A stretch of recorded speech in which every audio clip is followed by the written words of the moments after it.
cigar box was a worn Romeo y Julieta. The red and gold label faded to ghosts of itself, the corners split and black with decades of motor oil, and the particular shop grime that only comes from constant use. It sat where Dave always kept it, on the corner of his workbench, next to a scattering of carburetor jets and a half-moon wrench. When I pulled back the lid that night after fishing it out of the trash, I didn't yet know that the folded square of yellow legal paper tucked under the felt lining would unravel a $500,000 fraud, reverse 4 classic car sales, shatter a forged notary ring, and eventually put my sister-in-law in an Ohio state prison cell. I didn't know that 2 years later I'd buy her house at a sheriff's auction and turn it into a public museum with her name engraved on a brass plaque she could never touch. All I knew in that moment, standing in a silent pole barn that still smelled like him, was that my husband Dave had left me a warning from beyond the grave and a key I had never seen before. My name is Lena McAllister. I'm 45 years old, a high school history teacher in a small town just outside Toledo, Ohio. I teach 10th grade American history and an elective called Primary Sources and Critical Thinking, where I make teenagers squint at old census records and land deeds until they can spot a forgery from across a classroom. That skill set, which I had practiced on hundreds of yellowed documents over 20 years, would become the hinge on which my entire future turned. Dave and I spent every Saturday for 22 years in our pole barn, a 40 by 60-foot steel building on our rural property, its concrete floor stained with transmission fluid and the fine dust of sanding primer. He was the mechanic, the one with hands that could hear a bearing going bad before any gauge registered it, the one who could rebuild a Rochester quadrajet carburetor in the dark. I was the researcher, the parts tracker, the historian who could tell you the correct date code for a 1968 Mustang intake manifold, and which junkyards within 200 miles still had Datsun 240Z sheet metal. Over 2 decades of careful saving, and a lot of weekends spent eating cold pizza in greasy coveralls, we built a collection that meant the world to us. A numbers-matching 1968 Mustang Fastback in Acapulco blue, a 1957 Bel Air 2-door hardtop we dragged out of a collapsing barn in southern Indiana, a 1972 Datsun 240Z with 43,000 original miles, and a 1963 Ford Falcon Ranchero Dave used to haul parts. Each vehicle had a story, every repair a memory, and the entire collection was formally appraised at $290,000. We also owned a small cedar cabin on Indian Lake, the deed free and clear in our names, a place where we'd go on summer weekends to escape the metallic bite of brake cleaner and the constant hum of the air compressor. Dave passed away on a Tuesday morning in September. A wrong-way driver on Interstate 75 crossed the median and hit him head-on at 70 miles an hour. The state patrol said he died instantly. The funeral was Thursday. By Friday afternoon, the vultures were circling. Karen and Mark Fillmore arrived 20 minutes after the graveside service ended, still wearing their funeral clothes, black wool and dark silk that smelled faintly of dry-cleaning chemicals. Karen is Dave's younger sister, the family's golden child, a woman who had never held a job longer than 6 months, but somehow always drove a new SUV and vacationed in places she couldn't afford. Mark is her husband, a financial advisor by title only, with slicked-back dark hair, too much cologne that left a trail in the air, and a habit of using terms like synergistic liquidation, while his eyes measured the square footage of everything we owned. They told me I was in shock, which was true, and that they were only there to help, which was a lie I could smell from the first handshake. Within hours, Karen had taken command of the house. She began boxing up Dave's personal items almost immediately, claiming she wanted to spare me the pain of doing it myself, but she moved with a frantic efficiency that felt more like asset stripping than mercy. She opened kitchen drawers, pawed through the sideboard, and eventually made her way out to the pole barn where the real value lay. I followed at a distance, hollow with grief but still watching. She reached the workbench, scanned the clutter with quick, dismissive eyes, and grabbed the old cigar box. She flipped the lid open, shook out a handful of old receipts, a few loose carburetor jets, and a worn metal key no bigger than my thumbnail, then tossed the box toward the black trash bag she'd propped against the tool chest. "Just junk," she said, not even looking at me. I didn't react. I nodded and mumbled something about needing air and walked back to the house, my heart pounding so hard I could feel it in my temples. That night, after they left for their hotel, I crept back to the barn in the dark, retrieved the box from the trash bag, and carried it inside. Under the felt lining of the lid, I found a piece of yellow legal paper folded into a tight square. Dave's handwriting, the blocky print he used on parts labels and wiring diagrams. It read, "Lena, if you're reading this, something bad happened to me. Karen will try to steal the cars and the cabin. She's been jealous of our life since we bought the Mustang. Don't trust her. Don't sign anything she puts in front of you. Save yourself." The last line was underlined twice, the pen pressing deep into the paper. "I left traps. Be patient and watch. You're smarter than both of them put together." The metal key from the box was stamped with a tiny number, 107, and it wasn't any key I recognized from our house or vehicles. Before I continue this story, let me know where you're watching from in the comments below. Hit like and subscribe if you believe that real family doesn't circle like sharks the moment someone dies. Now, back to what happened. Karen and Mark wasted no time applying pressure. 2 days after the funeral, they sat me down in their hotel suite with a leather portfolio Mark had clearly bought that morning, the smell of new leather still strong. The pitch was smooth, professionally practiced, the kind of script you'd expect from a predator who's done this before. They told me I was too grief-stricken to handle the estate, that the cars were depreciating assets that needed immediate liquidation before the market softened, and that the cabin was a liability because property taxes and ongoing maintenance would drain my savings. Mark had already drafted a durable power of attorney naming Karen as my agent, a quitclaim deed that would transfer the cabin and the car titles into a family trust. They would manage on my behalf, and a purchase agreement for all 4 cars to a buyer in Kentucky who was supposedly waiting to wire funds the moment the paperwork cleared. Karen held my hand across the table, her fingers cold and dry, tears welling up in her eyes as she spoke about protecting Dave's legacy and making sure I was taken care of. I saw the little red, "Sign here," sticker arrows on the signature lines, the notary block already prepared with a stamp they claimed a friend would provide. Everything in me screamed to confront them right then, but I remembered Dave's note and the underlined words, "Be patient." I played the part they expected.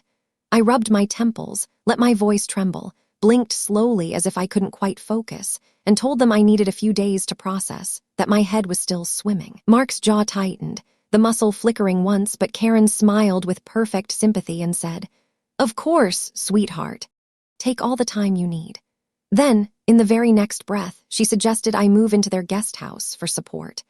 She said I shouldn't be alone in that big house with all those painful memories, that they had a comfortable guest suite above their garage where I could rest and heal while they handled the legal chaos. I saw the trap clearly. They wanted me under their roof, isolated from my own home, my own phone records, my own space where I could think and plan. But I also saw the opportunity. If they wanted me in their house, they were giving me a front row seat to their entire operation. I agreed. I packed a single suitcase, locked the pole barn with a new padlock I'd bought that morning, and let them drive me to their McMansion. The Fillmore house was a 5,000-square-foot monument to debt and appearances, located in a gated community with a fountain at the entrance and landscaping that required a full crew. I later learned it was mortgaged to 93% of its appraised value, with a second lien from a private lender Mark had found online after 3 banks turned him down. The guest suite above the garage was pleasant enough. A bed, a small bathroom, and a closet that became my command center.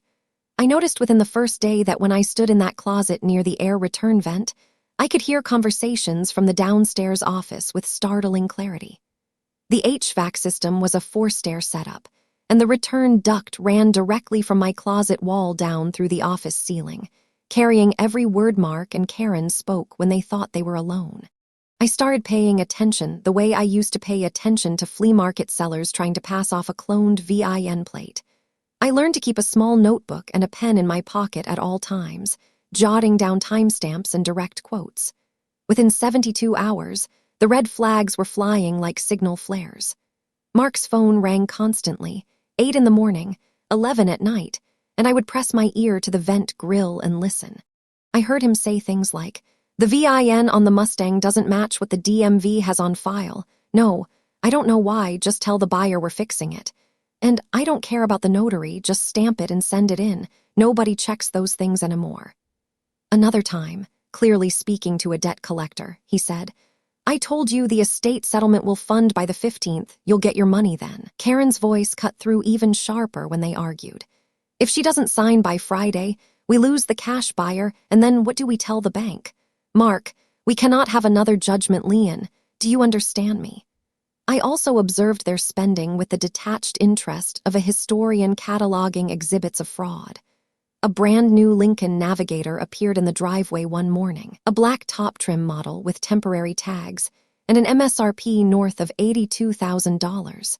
I overheard Mark tell Karen that the cashier's check had come from the Kentucky buyer's deposit, money that had already been wired to a new account they'd opened in Karen's name. They were spending proceeds from a sale they hadn't legally completed yet, a sale based on forged documents. The house itself was a stage set. New furniture with tags still hidden under cushions, a wine fridge stocked with bottles that cost more than my monthly teacher's salary, and a kitchen with appliances that looked like they'd never been used for cooking. It was all for show, and it was all built on sand. A week after I moved in, a household accident handed me my first operational advantage. The bathroom sink in my guest suite clogged solid, the water standing in the basin like a small dirty lake. Karen called a plumber who said he couldn't come until the following Tuesday, and I saw her frustration, the way she snapped at Mark about another unexpected expense. I told her I could fix it myself. She looked at me with something between skepticism and condescension, her head tilting. I walked to the garage, found a pipe wrench hanging on the pegboard, a 5-gallon bucket, and a roll of white Teflon tape in a drawer, and within 15 minutes I had the P-trap disconnected. A revolting clump of hair and soap scum cleared out, and the drain running freely. I had spent 2 decades in a pole barn with a torque wrench in one hand and a factory service manual in the other. I can gap piston rings with a feeler gauge, rebuild a Holley 4-barrel carburetor blindfolded, and I can definitely clear a bathroom sink trap. The look on Mark's face when I came out with greasy hands and the bucket of sludge was a mixture of shock and wariness that shifted something in the air between us. He'd been treating me like a confused, helpless widow who couldn't balance her own checkbook. Now he realized I had real mechanical skills, the kind that come from years of actual work rather than financial scheming. He started being more cautious around me, lowering his voice on phone calls, closing the office door more firmly. But that repair also gave me an excuse to be in the garage, which is where I found the shredder. It was a cheap crosscut unit, the kind you buy at an office supply store for $40, designed to turn documents into confetti rather than simple strips. The bin was overflowing with a dense carpet of paper particles in pale pastels and stark whites, clearly weeks of accumulation that Mark hadn't bothered to empty. I waited until they went to bed that night, then I tiptoed down the stairs, retrieved the entire bin liner, and carried it back to my room like it was a sack of gold. I spread a clean sheet on the small desk in the guest room, emptied the shreds, and began the painstaking process I had taught my students, document reconstruction. I had a roll of invisible tape, a glue stick, a good desk lamp, and the patience of a woman who once spent 3 months tracking down a correct date-coded intake manifold through 17 different junkyards. I sorted by paper color first: cream, white, pale blue, a thin pink from a phone message pad. Then by text direction, aligning the tiny fragments, by the orientation of the printed letters. Then by the ghostly fragments of logos, a bank's crest, a county recorder's seal, the bolded header of a legal form. I worked 4 nights straight, sleeping in 2-hour stretches, my fingers sticky with glue. The first night, I reconstructed a partial certificate of title for the 1968 Ford Mustang, VIN ATAR 01C142378, showing my husband's name as the registered owner and a seller's signature line. The signature on the seller's block read, Lena McAllister. But the L was a loopy, exaggerated swirl that looked nothing like my own handwriting, which is a tight, practical cursive I've used on report cards for 20 years. The second night, I pieced together a quitclaim deed for the Indian Lake cabin. The legal description was clear. Lot 17 of the Shady Rest subdivision, parcel number 260418, with a grantor line bearing that same forged signature, and a notary block stamped but unsigned. The third night, I rebuilt a bill of sale for all 4 classic cars to a buyer in Louisville, Kentucky, with a sale price of $120,000 cash, far below the appraised $290,000, and a scrawled note in the margin in Mark's tight, hurried handwriting. Titles to follow after notary fix. The fourth night, I found the smoking gun. It was a photocopy of a notary stamp and journal entry for a Margaret R. Fillmore, notary public for the state of Ohio. The commission number was listed, the expiration date, the county of residence, and the full stamp impression. At first glance, it looked official, the kind of stamp you'd see on a valid deed. But I held it up under the bright desk lamp with a magnifying glass I'd brought from my teaching supplies, and I saw the telltale signs immediately. The ink was perfectly flat. An Ohio notary stamp is required by statute to produce an embossed seal or a stamp that creates a raised impression you can feel with your fingertip. This was a flat, two-dimensional print, and at the edges of the impression, there was the faint, pixelated halo characteristic of a scanned image printed on a high-resolution color laser printer. It was a forgery, and not even a sophisticated one. I opened my laptop, navigated to the Ohio Secretary of State's Notary Public database, and ran a search. Margaret R. Fillmore, commission number invalid, no record found.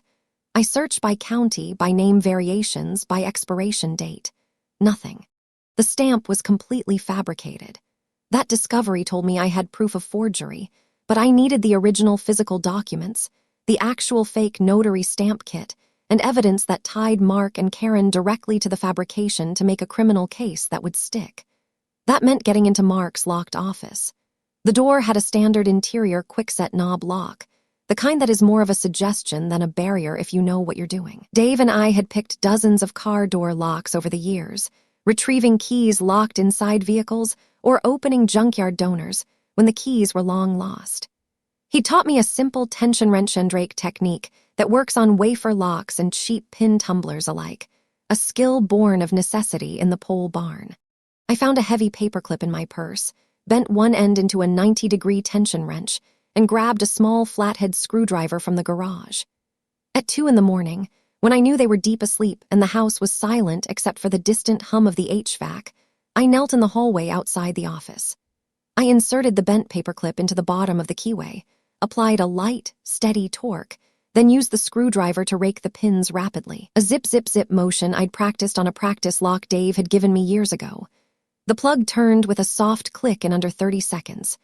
Inside, the office smelled like stale cologne, old paper, and the metallic tang of desperation. There was a filing cabinet in the corner, locked with a tubular cam lock that was only marginally more secure. I used the same tension wrench, but added a second bend to the paperclip to form a small hook, and within a minute the drawer slid open with a heavy sigh of metal rollers. Inside, in a hanging folder labeled McAllister Estate, I found everything. The original forged quitclaim deed was there, the ink still looking fresh, complete with the fake notary stamp and a sloppy attempt at my signature. The original fake notary stamp itself was there too, a self-inking model you can order online for $20, the rubber die clearly custom-made with Margaret R. Fillmore's invented credentials. There was an ink pad, a set of blank notary journal pages with entries fabricated to match backdated transactions, and a practice sheet where Mark had written my name maybe 50 times, trying over and over to get the loopy L just right.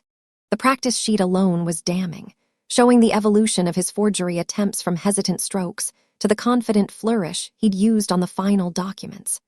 There was also a deposit slip from a regional bank for a wire transfer of $215,000 into an account solely in Karen Fillmore's name, the proceeds from the cabin sale that had already been recorded with the county based on the fraudulent deed. The sale had closed and funded, but the deed was void ab initio, a legal term I'd learned from a land dispute case study I once used in class, meaning the transaction was legally defective from the start. I photographed every document with my phone, taking care to capture the file folder labels, the context of the room, and my phone's date and time display on screen to create a timestamp chain a prosecutor could use. I also found a copy of a police report that Karen had filed with the local sheriff's department 2 days after the sale, claiming she had reason to believe Lena McAllister was attempting to steal or hide the classic cars. A preemptive strike designed to paint me as the villain if the fraud was ever questioned.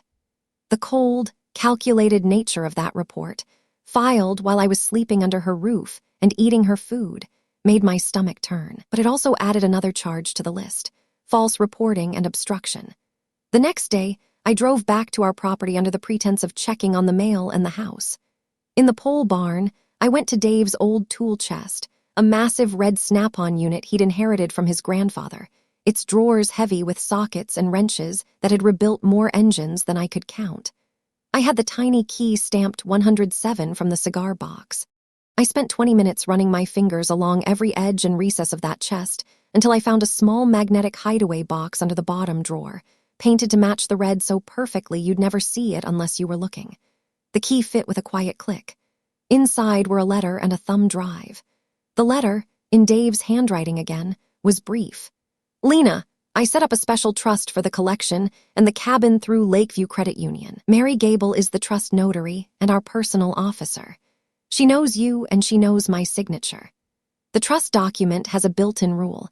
No asset worth over $5,000 can be transferred or sold without an original, notarized signature from both of us, witnessed by Mary personally, with a separate video recording of the signing. If anyone tries to use another notary or submit documents without Mary's direct verification, the credit union is legally instructed to freeze everything, reverse any pending transfers, and contact the county sheriff. They know about the trust and the flags on the property records. Call Mary. She's been waiting for this. I'm sorry I couldn't tell you in person, but I knew if I warned Karen, she'd just find another way. I had to set the trap before she knew it existed. The thumb drive has a video of me explaining everything in the credit union office. Watch it, then make your move." The thumb drive contained a short video of Dave, sitting in Mary's office, looking tired but resolute, explaining the terms of the trust and stating clearly that he suspected his sister might try to forge documents if anything happened to him. His voice was steady, and his eyes looked directly into the camera with the same focused intensity he'd had when diagnosing a stubborn timing issue. I called Mary Gable the next morning from the parking lot of a coffee shop far from the Fillmore house. She answered on the first ring. "Lena, I've been expecting your call. Dave told me you'd reach out when you were ready." She explained that the credit union's fraud detection systems had flagged the quitclaim deed the moment it hit the county recorder's system, because the property parcel was tied to the trust with a specific alert. The administrative hold on the cabin sale proceeds was already in place, and the Ohio Bureau of Motor Vehicles had been notified to freeze the titles pending investigation. A suspicious activity report had been filed with the county sheriff's fraud unit, but Mary needed more to secure an arrest warrant and connect Karen and Mark directly to the forgery. "Mrs. McAllister," she said, her voice calm but precise, "if you're willing to help us build the final piece, we need them to demand your signature on an affidavit ratifying their forgeries, on camera, with explicit intent stated for the recording. We can set up a controlled meeting at the credit union with a deputy and a fraud investigator present. Would you be willing to wear a wire?" I told her I would do whatever was necessary, but first I needed to satisfy myself about one thing. I had to know if there was any humanity left in Karen Fillmore. Not love, not loyalty, just basic human decency. So that Sunday, I staged a medical episode. I knew their routine. Every Sunday morning they worked on spreadsheets at the kitchen island, Karen with a coffee cup that never seemed to empty, Mark on his laptop muttering about urgent emails. I positioned myself in the hallway just outside the kitchen, out of sight. I crouched low for a moment, then stood up too quickly, deliberately hyperventilating to drop my blood pressure the way I'd learned when donating blood. Then I let my body go limp and collapsed sideways onto the cold tile floor, slamming my elbow hard enough that the crack echoed through the foyer. I lay completely still, my cheek pressed against the tile, my eyes closed, my breathing deliberately shallow and irregular. I heard Karen's voice first, sharp and annoyed. "What was that noise?" Footsteps, then Mark's voice closer.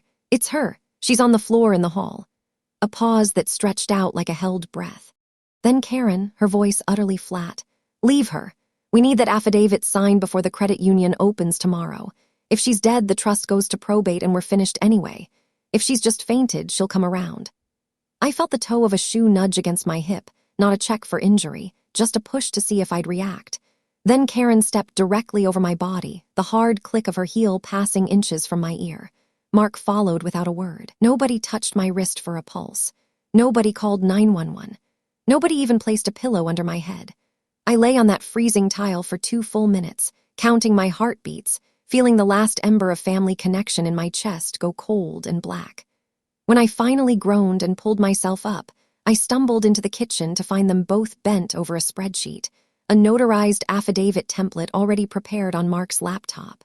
Karen looked up with an expression of mild inconvenience. "Oh, you're up. Probably just grief fainting, it happens. Sit down, you look pale. We've got a lot to do tomorrow morning, so rest up." That was it. That was the moment I knew I could burn their entire house down and feel nothing but the quiet satisfaction of justice. I called Mary that night. "I'll wear the wire, tell me the plan." The plan was elegant in its simplicity. Mary would schedule the signing for 9 a.m. at Lakeview Credit Union's main branch. Karen and Mark believed they were bringing me to sign an affidavit that acknowledged I had misplaced the original trust documents, ratified the quitclaim deed and title transfers as valid, and authorized the credit union to release the administrative hold and disperse the funds. Essentially, I would be legally validating their forgeries and erasing the trust's protections. Mary had also anticipated that they would demand she, as the trust notary, notarize my signature on that affidavit, which would further implicate them by adding a fresh notarized document to the evidence chain. The wire was a small tactical microphone that clipped inside the band of my bra, transmitting to a receiver in an unmarked van parked a block away.